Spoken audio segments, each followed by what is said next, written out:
호라 반갑습니다. 영상에 관심을 가져주셔서 진심으로 감사합니다. 자, 이번 영상은 리뷰 영상 혹은 팁 영상이 될 수도 있을 것 같습니다.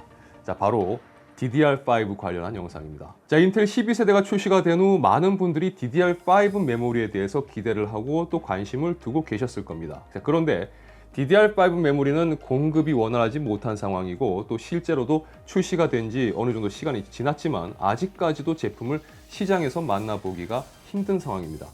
자, 그렇다 보니까 DDR5 메모리에 대한 정보도 부족하고 또 만약 구입을 한다면 어떤 제품을 구입해야 하는지도 소비자 입장에서는 헷갈린다고 볼 수가 있을 겁니다. 그래서 혹시라도 만약 DDR5 메모리를 구입하려고 생각하는 분들이 계신다면 그래도 이건 알고 계시면 도움이 될 만한 내용을 이번 영상 통해서 전해드리고자 합니다. 자, 우선 제가 예전에 DDR5 메모리 리뷰를 통해서 이런 말씀을 드린 적이 있습니다. DDR5 4800이라든지 5200은 큰 기대를 가지고 접근하지 마시라고 말이죠.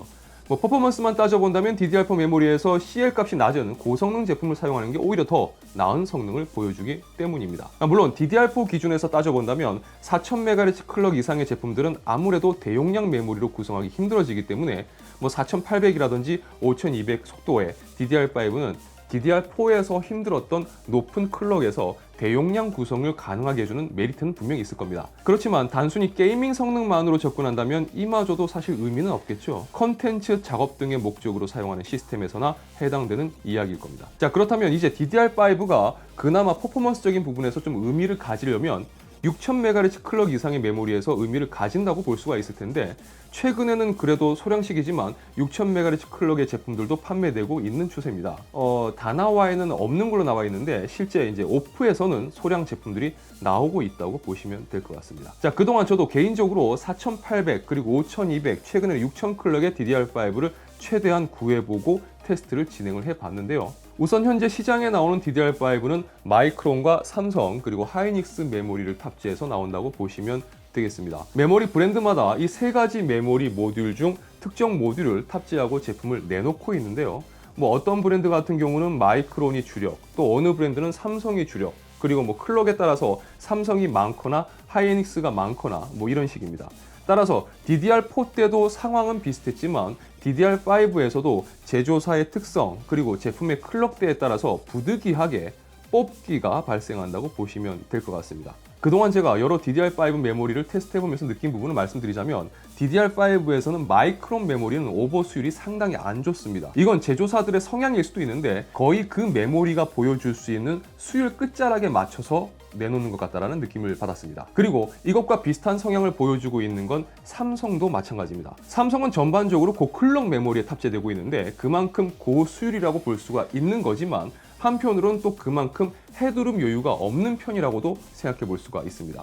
반면에 하이닉스 메모리를 탑재한 제품들은 상당히 재미있는 모습을 보여주는 편입니다. 바로 오버 수율이 상당히 좋습니다. 그래서 방금 말씀드린 내용을 정리를 해보면 DDR5 메모리 구매 시 만약 뽑기를 해야 한다면 저는 하이닉스 메모리가 탑재된 제품을 구입하시는 게 오버클럭 부분에서 상당히 이점이 있다고 말씀을 드리고 싶습니다. 현재 다나와에 들어가 보시면 DDR5 5200 메모리의 가격대는 이런 식으로 나옵니다. 그런데 여기에 보면 한 장에 30만 원대 그리고 16GB 2장으로 구성된 이 모델은 거의 60만 원대로 지금 나오고 있거든요. 제가 여기서 하나만 짚고 넘어가겠습니다. 팩트를 말씀드릴게요. 이 금액은 지금 뻥튀기가 엄청 심하게 된 금액입니다. 그러니까 장난질 제대로 친 가격이에요. 제가 구입할 때 가격이 얼마 전까지만 하더라도 현금가 기준 30만 원대 중후반대였습니다. 저도 이 영상을 준비하면서 최근 가격을 살펴보고 너무 어이가 없었는데요.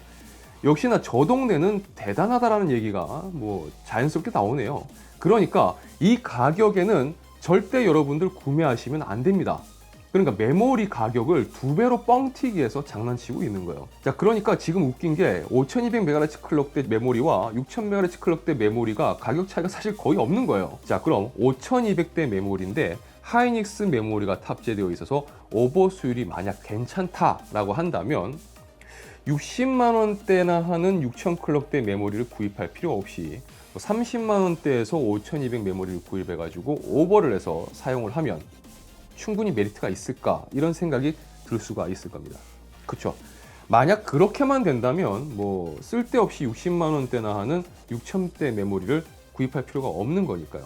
자, 지금 보시는 화면은 하이닉스 메모리가 탑재된 5200 메모리와 삼성 메모리가 탑재된 6000 메모리의 메모리 벤치마크 결과입니다. 자, 그런데 이제 5200 메모리를 6400 클럭으로 제가 오버를 해봤습니다. 자, 그럼 여기서 끝일까요? 6000 메모리도 제가 오버를 해봤습니다. 자, 6400으로 오버를 해가지고 둘을 비교를 해봤어요. 하나는 60만원대, 하나는 30만원대입니다. 그런데 둘 다 비슷한 성능을 보여주고 있습니다. 그쵸? 자, 이쯤에서 이미 답은 나왔습니다. 과연 여러분은 어떤 선택을 하시겠습니까? 자, 심지어 제가 구입한 녀석은 6600도 무난히 오버를 할 수가 있었습니다. 삼성 메모리는 동일한 램 타이밍으로 했을 경우 오버가 들어가지 않아서 6600은 여기서 비교를 할 수가 없었습니다. 자, 그러니까 핵심은 이겁니다. DDR5 메모리 구입하실 때 절대 높은 클럭의 제품을 비싼 돈을 주고 구입하기보다는 현재는 오버 수율이 좋은 하이닉스 메모리가 탑재된 녀석을 찾으시는 게 훨씬 경제적이라는 겁니다. 여튼 이 수율 갭이 생각보다 크기 때문에 꼭 여러분들이 이 부분은 알고 계시면 좋을 것 같아서 제가 이번 영상을 통해서 말씀을 드렸습니다. 자, 그리고 부수적으로 DDR5의 클럭 대비 게이밍에서 보여주는 성능 차가 아마도 궁금하실 겁니다. 그쵸? 그래서 이번에 이 영상을 준비하면서 간단히 테스트를 해봤습니다. 그 결과도 함께 살펴보시죠.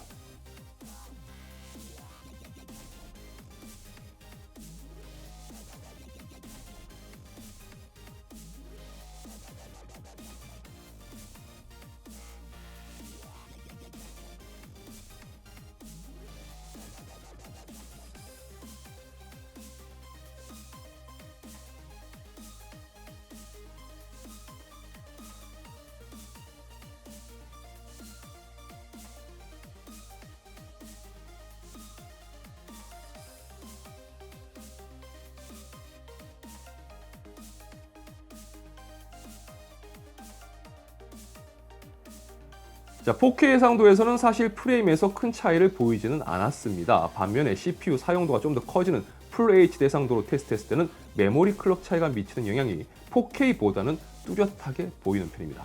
하지만 메모리 클럭이 게임 프레임에 엄청난 절대적인 영향을 미친다고 할 만큼 큰 차이가 있었다고 말하기는 좀 글쎄요. 여러분들 각자의 생각에 맡기겠습니다. 자, 이번 영상이 여러분들에게 DDR5 메모리 구입에 조금이라도 도움이 될 수 있길 바라며 영상 마치도록 하겠습니다. 유튜브 러브잡초에서는 IT 관련 정보와 리뷰 언박싱 그리고 팁을 전해드리고 있습니다. 영상이 유익하시다면 좋아요와 구독 그리고 알람 설정 부탁드리겠습니다. 시청해주셔서 진심으로 감사합니다. 지금까지 아토였습니다. 좋은 하루 되세요.